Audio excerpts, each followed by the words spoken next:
Most people don't need more exercises, more sets, or more time in the gym. They just need to make better choices.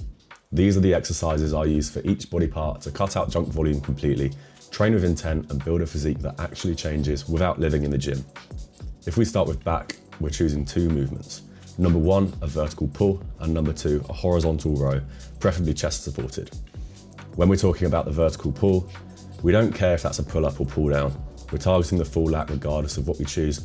And for the moment, we don't care whether that means your elbow travels in front of your body or up and down above your head. Moving back to the horizontal chest supported row, we're keeping our elbows high and wide to tick off the upper back musculature, chest supported of course for stability, and to remove that lower back fatiguing, which is always the glass ceiling for how much load someone can move in say a barbell row or a T-bar row.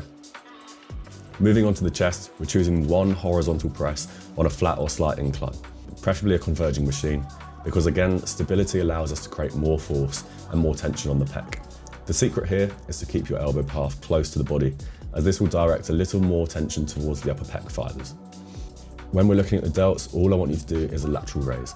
It doesn't matter whether this is dumbbell, cable or machine, preferably single arm, but if you're short on time, dual arm is also an option. People say that inherently a dumbbell lateral raise is bad, but the truth is the delt is most active anyway in the mid to short range, and that's exactly where the dumbbell loads the movement.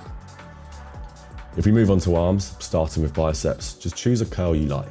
I don't care about whether it's biasing the short or long head. They all work and you won't see that much difference anyway. Choose one you enjoy and just stick to it every week. Similarly, on triceps, just choose a cable push down with a long rope. You get a full range of motion, keep the elbow fixed, and there's no need for a crazy stretch as long as your range of motion is slightly beyond the 90-degree bend at the top.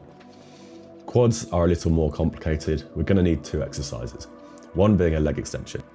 This is because the rectus femoris is the only quad muscle that crosses the hip and the knee, and as such you can only train this through knee extension without hip flexion. Secondly, we're choosing a leg press or a hack squat to train the quad through hip and knee flexion. Again, a machine movement is more stable than the likes of a barbell squat, and so you will probably see more muscle gain choosing one of these. The hamstrings have two functions and no one exercise can do both. So the first exercise we're choosing is a seated curl to train hamstrings through knee flexion, and the second one is a hip hinge to train through hip extension. For example, an RDL, a stiff leg deadlift, or a hyperextension. Finally, calves. Your only option here really is a straight leg calf raise. Seated calf raises for some reason are often a people's favourite, but for me they just aren't the best exercise for calf growth. One hack here is just to spend as much time as possible in the stretch. And that's it, that's the entire body, ticked off in more or less 10 or 11 exercises. Build your training program around this on a weekly basis.